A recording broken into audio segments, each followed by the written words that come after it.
sangat berharap kepada pemerintah pusat supaya bertindak kepada peradilan-peradilan yang ada di Indonesia dari pengadilan negeri sampai Mahkamah Agung. Sebetulnya kan mafia tanah kan bisa ke BPN. Ini yang harus dilaporkan. Ini tanah saya di Depok 800. Ini dibikini sertifikat palsu. Tahun 78 saya pegang kok ada sertifikat sekarang di dalam. Tulis apa ini?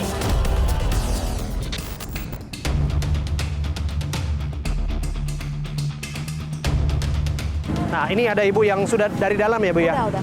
Dengan ibu siapa namanya, Bu? Dengan Ibu Winda. Ibu? Winda. Ibu Winda. Ah. Gimana pelayanan yang dalam? Pelayanan dalam sih baik ya.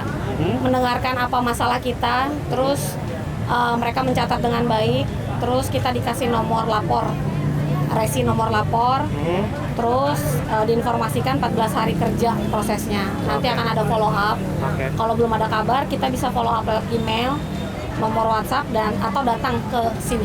Oke, Ibu dapat nomor antrian tadi sampai masuk ke dalam itu berapa lama tuh ngantrinya untuk dapat? Saya dari jam 3 subuh sini. Dari jam 3 subuh? Datang dari? Dari Cianjur. Dari Cianjur? Jam 5 subuh itu udah 50 orang. Wow. Ya, jadi kalau yang mau keterima itu saya saranin datang jam 2. Jam 2 pagi? Iya, jam 2 jam 3. Waduh. 3 hari. First come first Tapi service. diterima jam 2 tetap bisa. Jadi nggak diterima sih Pak. Kita antri di sini aja, inisiatif aja. Lalu diterimanya jam berapa? Nah, terus Jam pengaturan 7. antriannya mandiri tadi itu jadi? Mandiri kita, supaya kita nggak diserobot kan Iya, supaya nggak bete. ribut juga sama Iya, di supaya nggak ribut. Kita kan datang, ada yang nungguin jam 12 tuh. Ada yang datang jam 12. Ya jadi kita inisiatif. Bikin nomor urut. Iya, biar tertib. Biar tertib. Oke, kasus apa Bu yang laporkan? Sengketa tanah, Pak. Oh, Sengketa. sengketa tanah nih hampir 80% di sini masalah sengketa tanah Betul, semua ya? betul. Oke, jadi Ibu merasa puas dengan pelayanan yang ada di dalam ya?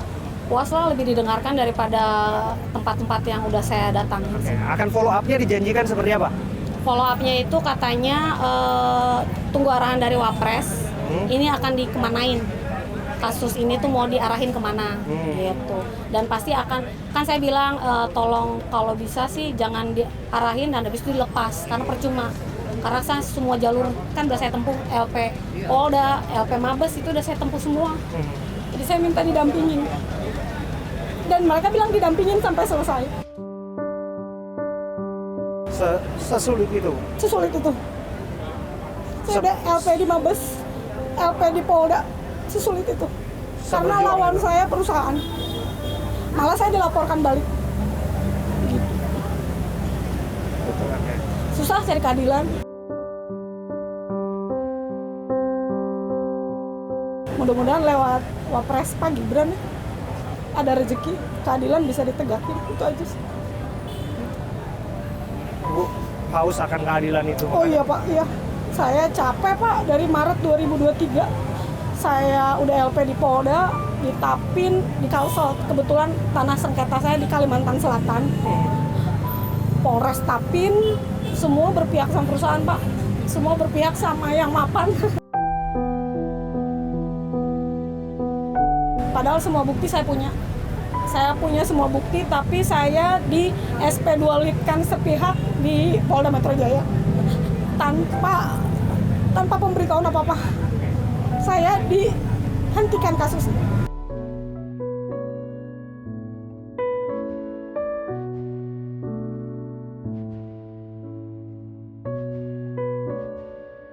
Masih punya keyakinan, masih punya rasa optimisme Masih, bahwa lewat lapor Mas Wapres ini Ibu barangkali bisa menemukan jawaban. Iya, saya sih optimis ya. Begitu saya lihat iklannya, saya ngerasa ini jalannya. Makanya saya di sini dari subuh.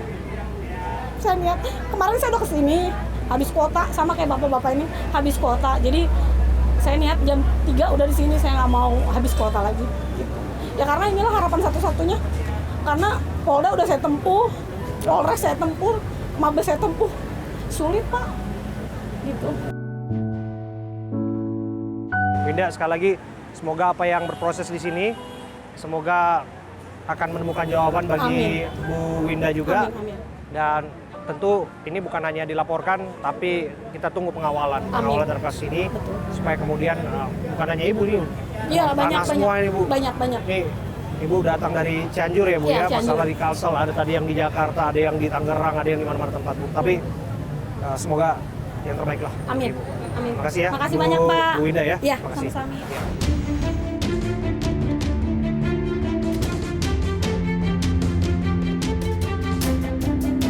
Sobat saya Abraham Silaban, saya berdiri bersama dengan Mbak Prita Laura yang saya kenal dulu seorang jurnalis yang tentu saja kini kita lihat di layar kaca dengan tugas dan fungsi yang berbeda. Selaku tenaga ahli utama Kantor Komunikasi Kepresidenan, gitu ya, Mbak Lulu ya? Iya, makasih Abraham. Mbak Lulu, kita lihat ya, begitu antusiasnya masyarakat yang berbondong-bondong datang ke kantor Setwapres di Jalan Kebon Siri ini, dan tidak sedikit dari mereka juga yang kecewa karena mereka nggak dapat nomor antrian, datang dari pagi, subuh, bahkan ada yang disebut menginap, bahkan bermalam-malam untuk bisa mendapatkan akses menyampaikan aduan mereka. Kira-kira bagaimana menyiasati keluhan ketika ini sudah berjalan hampir sepekan? Ya. Baik, pertama-tama mohon maaf untuk masyarakat yang kecewa, yang sudah hadir, sudah datang ke sini, namun kemudian antrian tidak bisa diterima karena antrian sudah full. Kami mau ingatkan kepada masyarakat bahwa kami apresiasi yang sudah berupaya untuk hadir ke sini untuk memberikan laporan. Namun kami mau ingatkan juga bahwa di sini datang ke sini bukan satu-satunya kanal laporan. Lapor Mas Wapres ini juga terintegrasi dengan program lapor yang sudah ada sebelumnya, yang sudah terintegrasi dengan seluruh kementerian lembaga, kemudian juga dengan pemerintah daerah dan juga lembaga ya, ada 493 pemerintah daerah yang sudah terintegrasi. Jadi masyarakat bisa melaporkan melalui di rumah juga bisa. Begitu. Jadi ini bukan satu-satunya, silahkan saja dimanfaatkan apa yang ada. Namun di sini bagi masyarakat yang ingin datang, kami terus akan memperbaiki sistemnya agar kemudian bisa benar-benar menerima seluruh masyarakat yang ingin hadir untuk kemudian menyampaikan aduannya. Oke, apakah kemudian akan disiasati satu metode yang dianggap lebih ringkas, metode yang dianggap lebih efektif juga untuk kemudian bisa mengurutkan antrian, kemudian juga memberikan kesempatan bagi mereka yang datang. Soal bahwa laporan itu juga dibuka kanal di daerah dan di provinsi ataupun kemudian di kementerian, kita sudah tahu itu berjalan. Tapi sebagian besar dari mereka punya harapan sesungguhnya yang tadinya tidak terjawab di sana justru mereka bawa ke sini, Mbak Lulu. Artinya memang animonya semakin tinggi belakangan ini. Ya.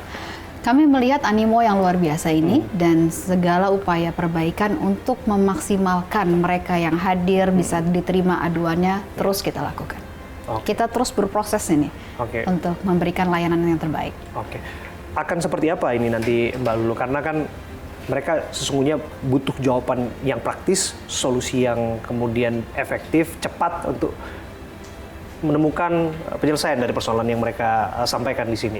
Ada tidak tenggat waktu yang akan kemudian follow up kepada mereka-mereka yang sudah mengadu di sini? Ada 5 tahapan jika kita mengaku dalam mekanisme dari SP4N lapor. Ada 5 tahapan. Pertama diterima laporannya, kemudian dilakukan verifikasi. Sampai dengan verifikasi maksimal ada 3 hari, gitu. Kemudian masuk kepada tindak lanjut. Setelah itu dari hasil tindak lanjut masyarakat dapat memberikan tanggapannya seperti apa, baru kemudian dikatakan selesai.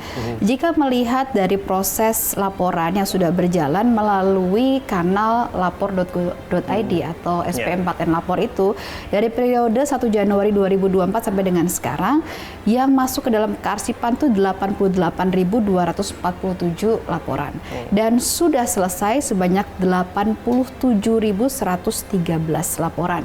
Jadi yang sudah terselesaikan banyak. Ini sekaligus satu program dari Lapor Mas Wapres ini memaksimalkan proses pelaporan aduan yang sudah ada. Ya, tapi yang untuk Lapor Mas Wapres ini sendiri sudah ada yang menemui solusi? Ahli-ahli di kebijakan publik yang merasa bahwa ini bisa nanti tumpang tindih, belum lagi kritiknya terhadap angkanya terlalu sedikit jika 50 sampai 60 bahkan 80 orang saja yang diterima. Bagaimana menjawab dua isu utama itu?